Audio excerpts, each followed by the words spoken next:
to The Lock Shop with Nielson and Hustler.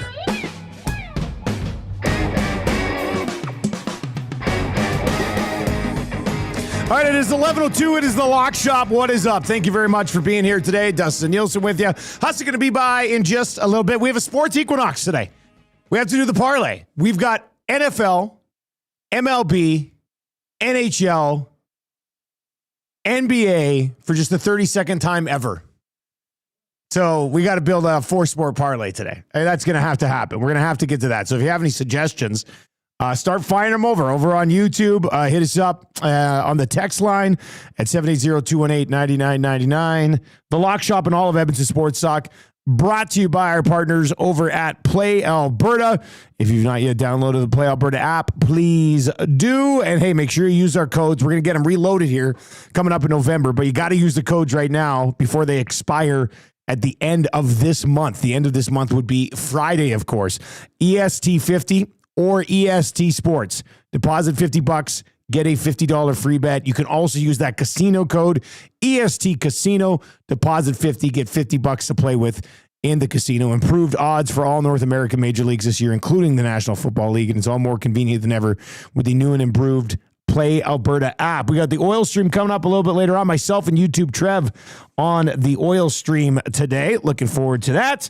And we'll dive into a few things. Already got a couple of plays up over on Play Alberta.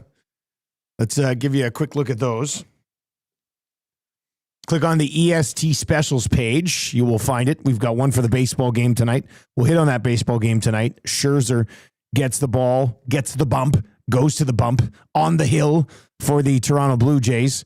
Jays to win, and Bo Bichette, who is going to play today with a hit, plus 222. And then also for the Monday Nighter, we boosted the Rashee Rice touchdown from plus 116 to plus 126. So we've got those for you right now. The early bird bet, Rashee Rice to score a touchdown tonight, plus 126. I mostly did that because in fantasy tonight, in my big boy league, which I am desperate for a win, I am down by 10, but I've got Patrick Mahomes and I've got Bill Krosky Merritt, the guy I'm going up against who's beaten me by 10, has Rashee Rice tonight. So I just know that guy's going to get a touchdown. And it's just the way that season's gone so far. But hopefully Patrick Mahomes throws a couple of other touchdowns to people not named Rashee Rice, and I will be okay. But Rashee Rice to score a touchdown, plus 126. And the Jays to win, Bo Bichette, plus 222. As we mentioned, it's just the 32nd sports equinox ever. Baseball, football, hockey, basketball. We'll put together something for that as well. And is this guy still out in Toronto? Where is this guy? Let's bring in Huss from Winnipeg Sports Talk. Where in the world are you, Huss? Where am I, Dusty? I am at the Paterson International Airport. Oh, airport show. Yeah, airport show. I don't know how's the Wi-Fi. I don't look particularly sharp right now, do I? No, you sound great though. Yeah, and it's not like pixelated or anything. Right? It's actually pretty good. I didn't know you're a Pearson. Coming home today, hey? Yeah, well, dude, I mean, I booked a flight at 1 a.m. Friday morning. So as you can imagine, there wasn't a lot of options as far as coming home. So it was a 5 p.m. flight today. But, I mean, it worked out perfectly. I didn't want to miss the Lock Shop. I didn't want to miss jumping on WST. So I was kind of hoping I would have found a better place to do it from. I don't know. Must have been a different terminal. I remember some desks where you could kind of post up. I'm literally holding a laptop right now in the place where you wait for your flights. But hey, you know what? You got to do what you got to do to get to the World Series. Hey, man, first of all, two things. What this does, it just helps the Lock Shop's case for show of the year. Huss holding up a laptop from Pearson, day of game 3. I mean, I think that's got to help the cause.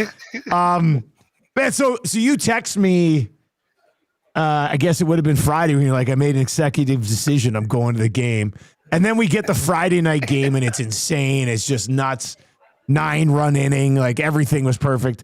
And then you were there to watch Yamamoto just throw another absolute gem. Dude. But what was it like being there for that game? I mean, listen, it was incredible. I mean, just getting into the city.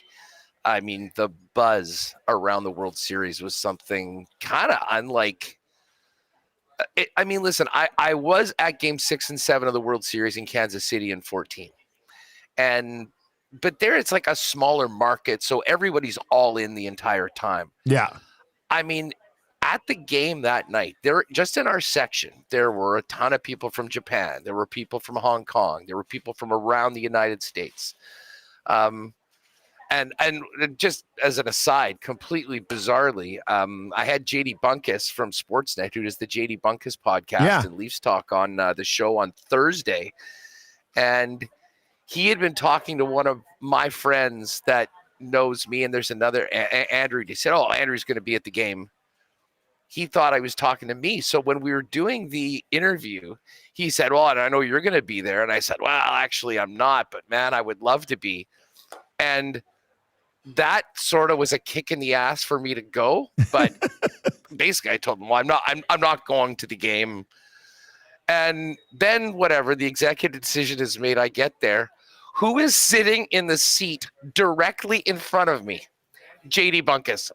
Are you serious? 50,000 people in the entire seat right stadium. in front of you? He is in the seat. I tapped him on the shoulder. I'll send you the picture of the two of us. It was bizarre, but so I mean, everything around it. Obviously, you would have loved to go to a game where the hit the lights out, but to be honest, it gave me a little bit of nightmare flashbacks to Bumgartner and what he did to the Royals in 2014.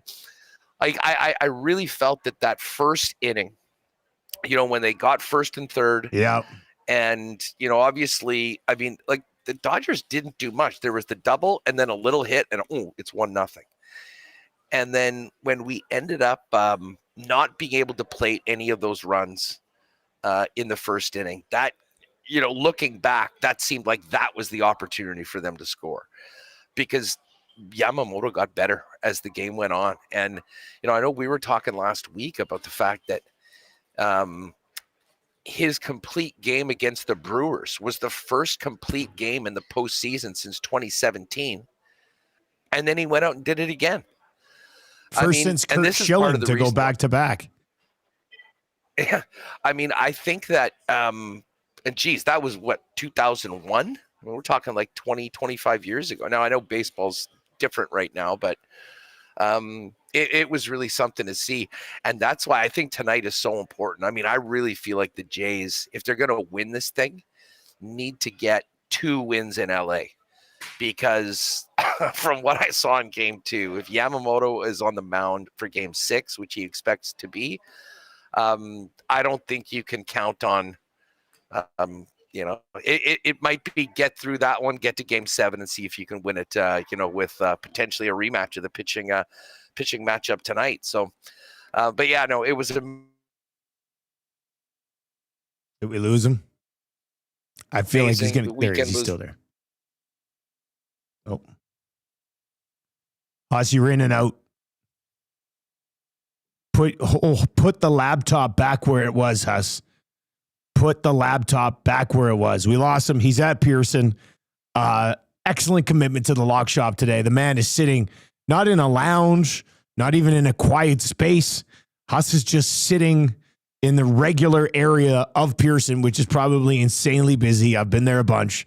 And he's trying to bang out the lock shop from a laptop. He's trying to reconnect right now. We're going to try to get, we'll try to get Huss back because we got to get his thoughts on Scherzer tonight. Big Maple Bet says, what does Huss think he is? Bruce Boudreaux? Old filthy Bruce there. Let's see. He might need to reconnect again. Looks like he came back without the video, but we will get, we'll get Huss back. We'll hopefully connect with him again. Get his thoughts on Game 7. Nasties, need your thoughts on if we are building the Sports Equinox parlay here. 1 bet from baseball, 1 bet from the National Football League, 1 bet from the National Hockey League, and 1 bet from the association. What are we doing? And yes, Bo Bichette is going to play in Game 3. That's why we threw him into the parlay a little bit earlier on. But if you have any suggestions for bets from those individual sports that we can throw into the parlay, we could definitely do that. I just amused with Huss freezing at different points. Now the laptop's off to his side. He's trying to get him connected back up. I mean, he could come in off his phone, like video wise. Like we could maybe try that. Let's try him again. Yeah, Huss, are you holding the laptop in the exact same place as you were earlier? Yeah, pretty much. I mean, I don't know. Did you just cut out? If I do cut out again, what I will do is try to either create a hotspot. Or what are you on right now? The YYZ airport free? Yeah, just whatever the thing was. I tested it with Remus earlier just to make sure it was good to go, and it was. But so are you doing Winnipeg Sports Talk from here as well? Yeah, I mean, I'm not going to do the entire show. Yeah, I'm going to open up, talk to the fellas, talk to Ed Tate, and then let them do some of the heavy lifting a little bit later on. But yeah, I'll definitely open the show and kind of get to the weekend and everything that was. Did catch that Oiler game last night. That was late night Sunday to finish off the weekend. And losses to Seattle and Vancouver over the weekend for the Oil. Yeah, Jets lost to Utah yesterday. Is Utah in Edmonton tomorrow? They come to Edmonton tomorrow, man. They've won 7 in a row, first place in the division. Tell us about Utah. Dude, this team is a wagon. I mean, they kind of remind me of the Jets like in 2016-17, right before they took that step and went to the conference finals and were amongst the best teams in the league. I mean, they have so much young talent. And, I mean, Cooley is an absolute star. You've got Gunter, Hayden, Clayton Keller's really good, Paterka. I mean, they'll come at you and you make a mistake and they will make you pay. That's basically what happened last night. I mean, very close game. I mean, the Jets certainly could have won the game, but it was that much more impressive, even though I would say the Jets maybe were the better team overall for the 60 minutes, or at least what I saw and kind of digging into the numbers. I mean, good teams don't necessarily need to be the best analytic team and all that. They'll get a chance and they will make you pay for it. That's exactly what happened in the third period. So, I mean, you're in for a treat, although for a team like the Oilers, it needs to get some wins right now. It's a pretty imposing team that went back-to-back. I mean, they won that game in Winnipeg the day before. They whooped the Minnesota Wild 6-2. That's in St. Paul, so. Oh, yeah, so they're rolling right now. Yeah. No, well, maybe it'll wake the Oilers up a little bit, getting a team that's been playing that well. Huss, just quickly back to the Blue Jays here. And we're going to do a sports equinox bet because we got all 4 sports going tonight for just a 30-second time ever. So we'll definitely put that together. But your thoughts on Scherzer tonight? What do you expect from Mad Max on the mound? I mean, listen, positive vibes only, right? Let's see if he can go out and, do what he did in the championship series. I think there was a ton of intrigue, let's just say, as to whether Max would be able to come through. He looked pretty ugly at the end of the regular season, wasn't on the roster for the divisional series, and then went out and was absolutely fantastic when the team needed him so badly against the Seattle Mariners. So, and listen, I do think that his World Series experience and the career that he's had is going to definitely help him tonight. I hope no one tries to talk to him today. We know what happens when Max Scherzer is on the day of the start. Hopefully, everyone wants to be able to perform tonight and be part of it. But I want Addison Barger to come up to Scherzer tonight and ask if he can sleep on his couch after the game. How funny is that? Barger sleeping on Schneider's couch and then goes out and hits a grand slam pinch hit in the World Series. I mean, there's so many cool stories about this team. Like, I mean, regardless of what happens in the World Series, this has been massive for the franchise. Baseball in Canada. I mean, I think this is going to carry the Jays through. I mean, hopefully the team will stay really competitive and be at this level and be in the mix in the playoffs and, to head back to the World Series over the next few years. But it's special when a team gets this far. And I think the carryover from this into future seasons, I mean, it's just, if you take a minute and remember what our conversations were like about the Blue Jays at the end of March and the spring training going into us, it's sort of crazy that I'm sitting here talking to you from Pearson Airport, having just had games 1 and 2 of the World Series in the Dome. And now listen, it's about making the most of this opportunity, but they've already done so much right now. And as I say, a guy like Max Scherzer, who they signed earlier on, didn't pitch a lot during the regular season. Big questions going into the playoffs. I mean, I said the money's already well spent with what he did in the championship series, but now if he can double down on a really strong performance and get the bats going, the Jays can make it happen. I mean, it's interesting going up against Glasnow. I was looking last night. Like, Glasnow has a lot of playoff experience himself, but it's not great. I believe he's 2-6.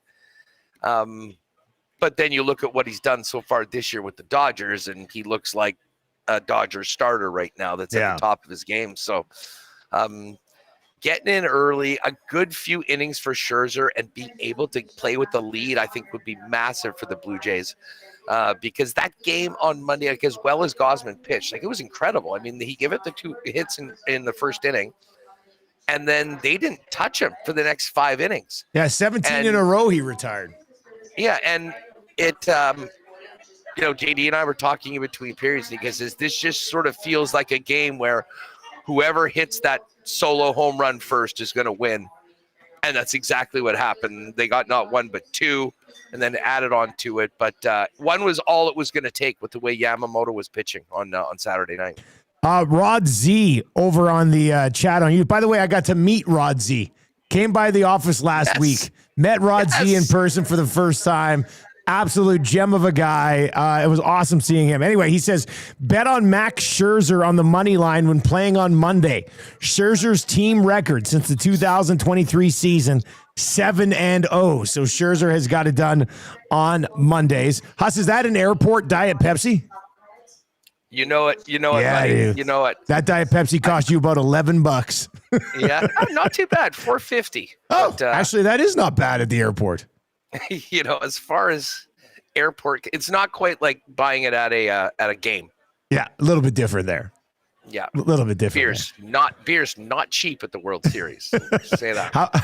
What were we looking at for a beer at the World Series? I think it was at the end. 2 came out to like 36, so basically 18. Yeah, that sounds like an Oilers game. Yeah. We're spoiled in Winnipeg, man. With my season ticket card, I go 17-ounce beers, $10.08. Come on.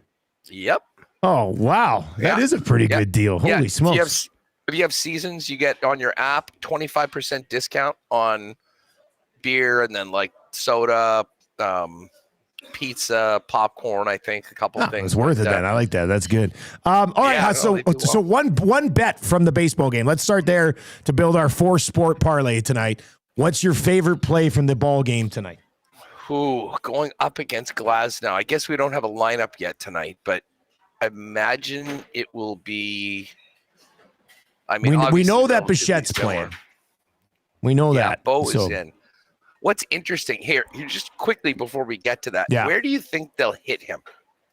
Like, because here's the thing, and I thought it was Steve Phillips that was talking about this and made a really good point. If they put him in the 4-hole behind Vlad and have to move him out and bring IKF in, you will get into a situation where it will be so easy to walk Vladdy to get to IKF. So I am interested to see whether. So where would you put him, after Kirk? Yeah. I mean, either like maybe in the hitting 6 or 6, and then maybe Varsho's hitting 7. I'm not sure, or they just put him. Like, you want the bat early on, and you want to get the at-bats, and maybe they just have to, go through it. I guess if they're taking him out, it was probably more a defensive move. So hopefully you have the lead at that time, and it doesn't necessarily matter. That being said, I think they've got confidence in so many of these guys with what they've been able to do so far this year that it won't be that. But, I mean, listen, Kirk – I'm in like a Kirk hit would probably be if we wanted to. It's funny you brought that up because I was talking about that as a possibility this morning. We ended up going with Bichette, but I do like a Kirk hit. It's sitting at -213 right now. We're doing a 4-gamer. We can eat that number for sure. I mean, 213, minus 213. I guess that speaks to, well, what's a Vlad hit? Vladdy hit. I think we'd have to take 2 right now. Yeah, Vladdy, you got over 1.5 at plus 188. That's for the total basis? No, that's for his hit. That's his hits number. His total bases number. Total bases, Vladdy over 2.5, over 1.5 is minus 104. That's his number for over 1.5 total bases. Wow. What about Kirk for 1 and 2? Total bases minus 213. It's actually the same number. His total bases number is the exact same number as his hits number. Yeah, so essentially to get a hit, and that would make sense. And Bo, what's Bo? I guess you said you already took Bo hit. Well, we got him in a small, but Bo is minus 263 for a hit. Jeez, even more so. Springer, somebody in the chat said Springer's batting 500 against Glasnow, and he's minus 278. That's even a chalkier number. Well, what about the thing is when Springer hits it, it's often a double or yeah, more. That's a good point. Where's Georgie total bases? Springer total bases is plus 113. You like that one? I do. Yeah. I do. I mean, if we want to get on something from the game, I mean, he's going to be in the start of the lineup. He'll probably get an extra at bat over everybody else, which certainly helps. All right. So Springer, that'll be our baseball play for this 4-sporter. Springer, over 1.5 total bases, plus 113. All right. Let's go National Football League, Huss. Hey, let's just quickly start with Monday night because we'll get a play. We'll put it in, then we'll recap the weekend. I have a Rashee Rice touchdown already loaded in with a little bit of a boost. What else are you thinking about this Chiefs game tonight? Well, I mean, I think the Washington defense is going to have their hands full. Can you quickly give me an update on what the latest line is right now? 11, unless it's moved since this morning, but it's 11. been sitting at 11 all morning. Yeah, it's still at 11. So we're basically in that zone of where we were for the Raider game. I think that Raider game was 11.5. Yeah, it was there at 11 too, I think. Mariota is a serviceable quarterback. But, man, I mean, the McLaurin's been hurt. I think he's going to be back and playing. Debo has been in and out, and he's had that foot injury the entire time. I just think that this is a really tough spot for Washington. And unlike Chiefs teams of previous years that, will just sort of play, I mean, I don't want to say down to the level of their competition, but you know what we were saying, like their number at covering the spread over the last couple of years, even when they were winning. I mean, they got to 10-0 last year, and I think they were like 2-8 against the spread. Yeah. Like the numbers were big and they just weren't cutting it. I think we're seeing something a little different right now. I mean, it's going to be they're going to get theirs. They're now fully healthy. It's Monday night. Arrowhead is going to be going nuts. Mahomes is smelling another MVP right now. So I think they'll be able to put up some big time points. Listen, I think that if we want to look at Mahomes, I'm sure the number on like Mahomes over 1.5 touchdowns is probably relatively chalky. I do like Rice, but the one thing that he does right now is he spreads it around quite a bit. So, well, it was interesting with Rice last game quieter because Rice had 10 targets last game, caught 7 of them, but only didn't play many snaps. When he was in the game, they were getting the ball to him, right? Exactly. Yeah, no, it was a matter of okay, listen, Rush, you're back. This is your first game. I mean, he's going to be running. And I imagine his number of plays will certainly get bigger going forward. But again, also the attention on him, I think is actually going to open up maybe a little bit more for Worthy and Hollywood Brown. Bottom line is this offense is poised to keep humming. I think there's a very good chance they do cover this number and win kind of running away. And of course, any Chief fan, when you mention the name Marcus Mariota, remembers the playoff game back in the Alex Smith era against the Titans, where Tennessee came back down like 18 or something on the Chiefs and won that game. And it was the Mariota to Mariota touchdown pass. Do you remember that? Where he threw the ball, got batted, he caught it, and then went around. It was on a 4th down. I mean, he does make me a little bit nervous just based on things that he's done before at Arrowhead Stadium. But I mean, I think you can look at a plethora of Chiefs offensive options and probably hit many of them. But what are the Mahomes numbers for props for the game? I was just looking. Passing yards is 280.5. Passing touchdowns, I'm seeing the number at 2.5 passing touchdowns, plus 116. Do you think he throws 3 touchdowns tonight? I do, actually. Yeah. I do. And that's the other thing, like the running game for the Chiefs. Now, listen, if they're having their way with Washington, I wouldn't be surprised where they try to get Pacheco and Kareem Hunt and maybe that Smith a little bit more involved. But I mean, when you got horses like Rashee Rice and Worthy and Hollywood Brown all ready to go and Mahomes throwing the football, we haven't even mentioned Kelsey. But I stay away from Kelsey in a game like this because I think he'll have fun throwing to all the receivers. They're all going to want to get theirs. And it seems like Kelsey sort of is featured at the most important times in the most important games, which brings me to next Sunday where the Bills host the Chiefs on Sunday night. So that's a Kelsey game? That's a Kelsey game. We saw what the Bills did yesterday, kind of coming off their bye, breaking their losing streak, and absolutely smashing the Panthers. I really think that the Chiefs are going to go into this one feeling that they need to make a little bit of a statement as well, because the Bills were ready to go yesterday, and I think they're going to announce that come Sunday, you'll have 2 teams coming off big-time wins ready to go. Listen, I'll be honest, I could take just the Chiefs to cover the number if you want to. Yeah, I mean, Chiefs minus 11, I also don't hate. One more on Mahomes, passing completions, 23.5. The over's minus 114. He's covered that number in their 3 of their last 4 games. In the last 5 games, he got to 22 twice. Other than that, 25, 29, and 26. But here's the thing. If we're looking at all these Mahomes overs, Kansas City's probably just going to cover the 11. We could just take I think Kansas their City defense is 11. good enough to keep Washington, in under. What's the team total for the Chiefs? Is it, probably like 29.5 or something?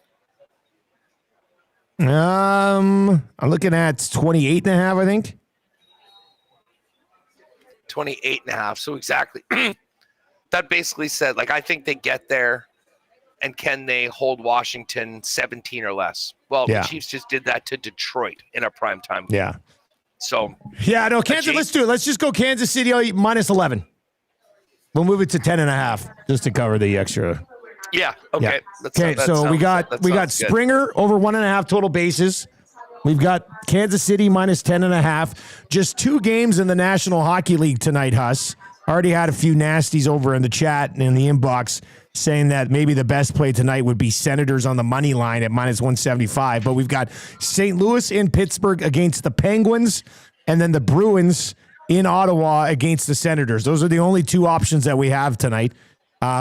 Which one do you like the most out of those 4 teams?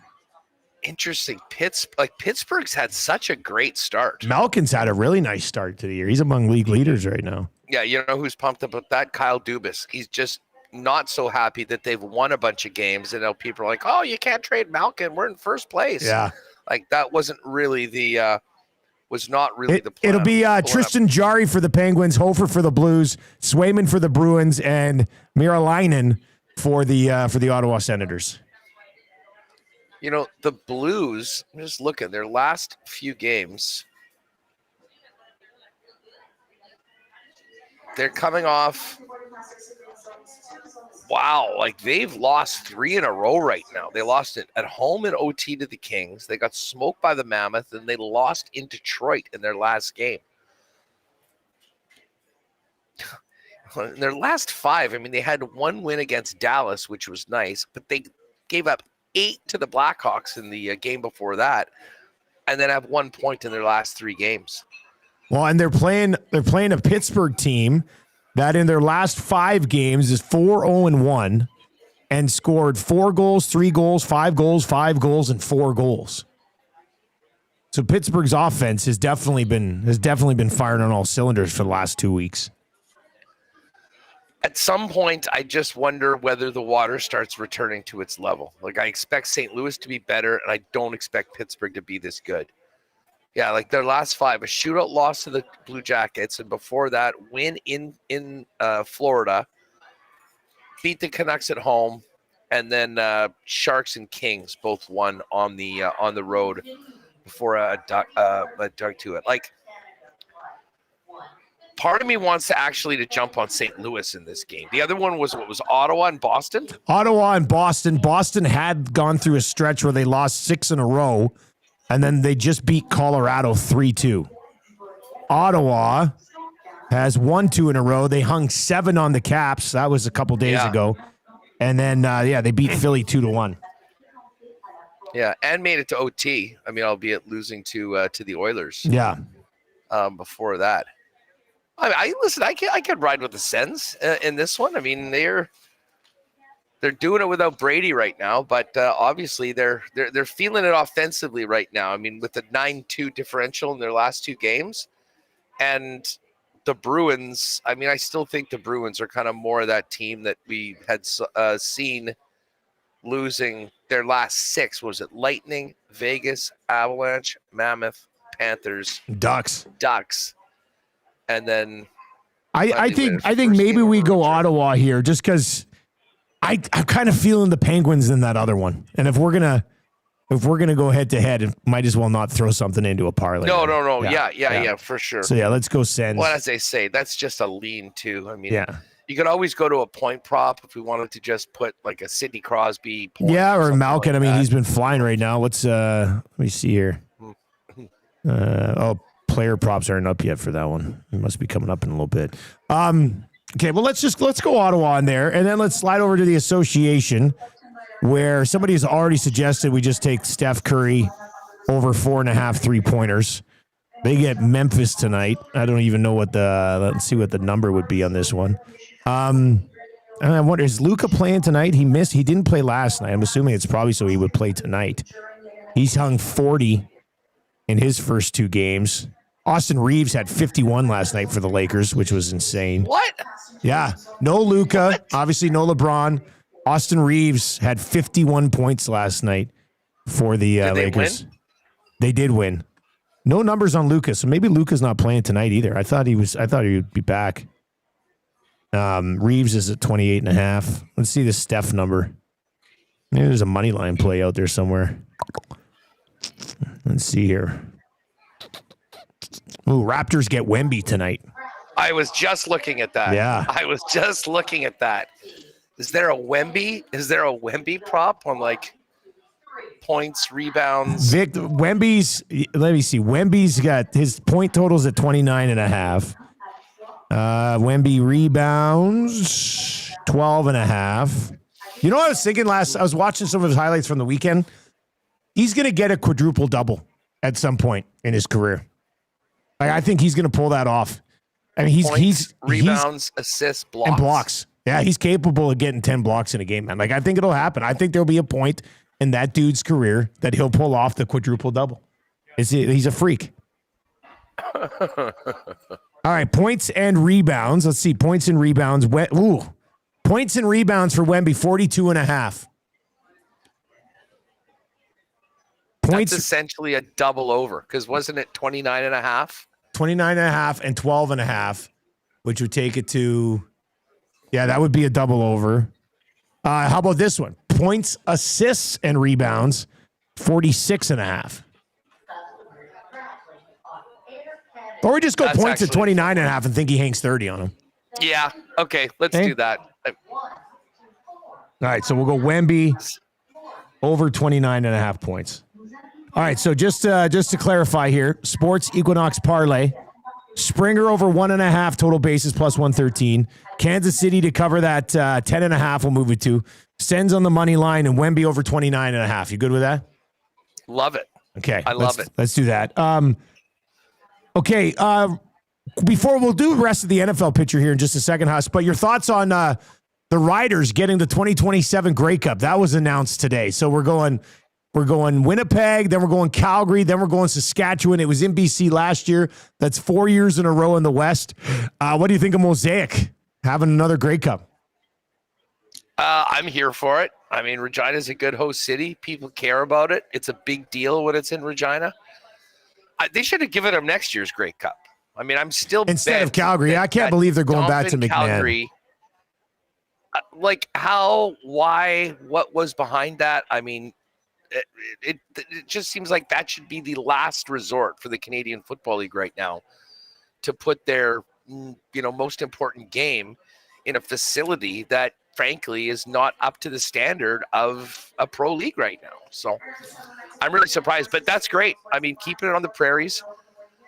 I mean, Ottawa, Hamilton, Montreal, all good hosts in their own right. Like we had really good times in all of those cities. I mean, Toronto, the venue's awesome, but it just gets lost here. But Riders in 2027. Well, tell you what, I know the Riders are focused on being in the 2025 Grey Cup here in Winnipeg, but as Corey Mace has sort of, really established a new culture there, I have a feeling this team will be very good for the next few seasons. And, much like the Bombers, who maybe were 1 year late with their hosting of the Grey Cup, that'll be a very, very key date for the Riders as they look to, hey, listen, they want to win it beforehand, but winning it at home would be unbelievable. So, what do you think of both the Bombers heading out east? I'm going to be on that game. Bombers and Alouettes Saturday. Do you like their chances? I mean, actually, by the way, do we have lines for these games yet? I have not seen them. I have not. You know what? I hope we do. I haven't even checked yet this morning. Let's see. We do have lines, Huss. All right, I'll let you guess them, buddy. Alouettes, Bombers, East semifinal. What do you think? Okay. Based on the teams right now, where they finished, this should be a pretty big spread. It is the playoffs, though, and as we know, the Bombers' success in the playoffs, I think you're talking yourself to this line. Let's see. Yeah, is essentially going to make it lower than it probably should be. I'm going to go Montreal -6. Montreal -5.5. So almost nailed it. All right. Well, and just quickly on that. By the way, I don't know. I'm sure you saw it. What a sad scene with Strevler going down in that game. Sucked. I mean, that sucked. Listen, he took a little heat for not maybe getting the job done. Although the funny thing was, it looked ugly, but he actually did win his games as a starter this year. But that guy is such a warrior and was such a popular member of this team and like beloved by the guys. To see him in tears afterwards. I don't know if you saw that Instagram post. I mean, I think we can basically safely say that that's the end of the road, I think, for Strev, probably as a professional. And hey, you don't get to choose the way you go out. But it was that was a really sad scene. Sort of a weird game. I mean, with the Bombers not playing their starting quarterback and Brady Oliveira, which I was fully in support of. Like, I didn't think there was much to gain from that game on the weekend. And the big thing with Winnipeg is, I mean, they're going to need to do they essentially have to somehow summon up their best performance of the year in a game that I don't think a lot of people are going to expect them to win, and find a way to beat a hell of a team with a great quarterback and a great coach at home that's just sort of getting healthy at the right time. So can they do it? I mean, I'm not going to rule it out. It's not impossible. But I mean, I think most of us expect Montreal to be the team, frankly, that represents the East. Like, if Montreal wins this game, I think they'll probably be a short favorite on the road in Hamilton the next week, despite Hamilton having home field in the bye this week. All right, and then Calgary, BC in Vancouver. What are you guessing for that one? I'm going to go BC. I'm going to go BC -6. BC -4.5. Oh, 4.5. Okay. Yeah. I like what do you think about that game? Well, it's interesting because first of all, I'm going to give the Riders some credit here because there was nothing on the line for them against BC, and they gave BC everything they had. Like, Nathan Rourke had to put together a drive pretty late in that football game to claim a home playoff date. So I've been very much hard on BC here, winning 6 in a row, being the team that's going to come out of the West. But I think even without a bunch of their starters in, I thought the Riders sent a little bit of a message to BC that it's going to be a little bit more difficult going through Mosaic than maybe at least I thought. Did Harris play at all, or was it all? Yeah, Harris played. Yeah. Led 3 scoring drives, was 10 of 11, 118 yards, Nice. and then they got him out. Then Jake Mayer took over. AJ Ouellette played a little bit, and then he came out as well. But even after those guys came out, like, the Lions didn't just storm and take over that football game, and they needed to get the home playoff date. So that was interesting. I love this game though. You've got Vernon Adams, who was cast aside by the BC Lions. We're coming back into Vancouver with the Calgary Stampeders trying to upset Nathan Rourke, who's probably going to win the MOP this year, and the BC Lions. So, I mean, as far as storylines go, you can't ask for a better VA versus Rourke storyline here. The thing with Calgary, and I think this, if they are able to do this, then they're very much live. But they haven't finished a lot of drives. Like, VA's put up some numbers. They're moving the ball. But even against Edmonton in a game that was important for Calgary, I mean, Paterson had, I think, a 10-yard field goal, a 12-yard field goal.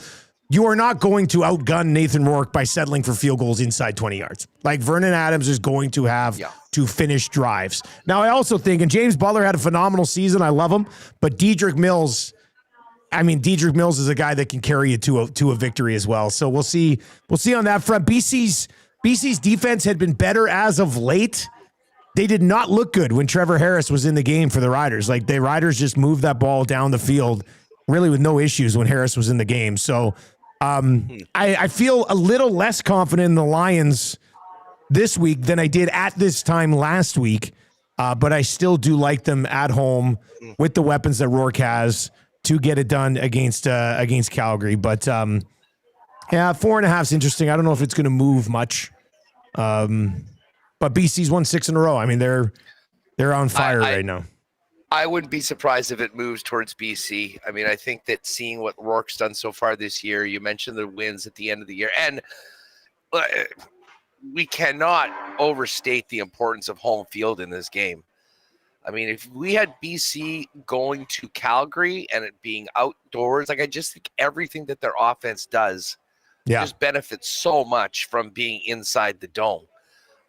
So to me, I think they should be a prohibitive favorite. And it is amazing that we get VA versus Rourke in the playoffs. Like, I kind of thought that the CFL really missed the boat this year. They did a lot of great things schedule-wise, but having that game have to wait till so late in the season, people were used to VA being a Stampeder by then, and, you know, so many storylines. It was basically 3 months in this, 3.5 months into the season. I think it was like week 15 when they played for the first time. So having this as a marquee matchup in the playoffs of those two guys going head to head in BC, I think will be awesome. But I'm expecting the BC Lions, led by Nathan Rourke, to find a way. It'll just be interesting to see how close that game will be. So you're going all the way out to Montreal. I am. Do the East final, or East semi, I should say. Yeah, Are you doing the Hamilton game too? I'm doing the Hamilton. I'm out east for the playoffs this year, so a lot more travel. But, you know, Bombers, Montreal should be good. I think Montreal, if Montreal gets by Winnipeg, Montreal Hamilton will be a hell of a game. I was just clicking here. I see Pat Steinberg did his article at CFL.ca on the 7 award winners, and he's got Bo winning the most outstanding player. But I can't see it, man. Nathan Rourke has 10 rushing touchdowns and top 10 in the league in rushing, has 6 fewer passing yards than Bowen, played 2 fewer games. Like, he has to be the MOP. He has to be. Like Listen, that 70-yard run 2 weeks ago, that sealed it away. To me, that was the exclamation point. Like I felt at that point it was over. Man, also Steinberg has a blank sheet for Trey Vavel in Winnipeg too. He's got the Rookie of the Year going to Fortin in Calgary, who's good. He's their center there. And then he's got Sean White winning the Special Teams Player of the Year as well. And Whitey's a buddy. And Sean White told me at the beginning of the year, he goes, the only way I win Special Teams Player of the Year is if I don't miss a field goal. And he only missed 2. He's at 95%. But I don't think he's going to win it. I don't think that's going to happen. Listen, this is unfair to Sean White, but you can't compare guys that are kicking in the dome all year to guys that are kicking listen, Brett Lauder took a lot of heat. I mean, kicking outdoors in Regina, Sergio Castillo in Winnipeg. I mean, how much more difficult is that than kicking in the beautiful confines of BC? That does factor into it a little bit, I would think. I mean, I don't know that the one thing that might be going against Trey Vavel when it comes to these awards is just bomber fatigue. The team has been to the Grey Cup for the last 5 years, and just looking at the award winners, they've sort of dominated it. In many other ways. So, but I think Vavel's the one guy that really. Whether you want to go rookie or special teams or both, to me, I'm thinking that he's right at the top of the list. Especially special teams. He basically single-handedly won 2 games for the Bombers this year. If it wasn't for him, I think Edmonton's in the playoffs. So he would certainly have my support for it, but it'll be interesting to see how close it is. As far as the MOP, I would be surprised if it was close. I kind of think that Nathan Rourke with the end of the season, and that always helps you a lot more, being really good at the last 6 weeks of the year as opposed to the first 6 weeks of the year.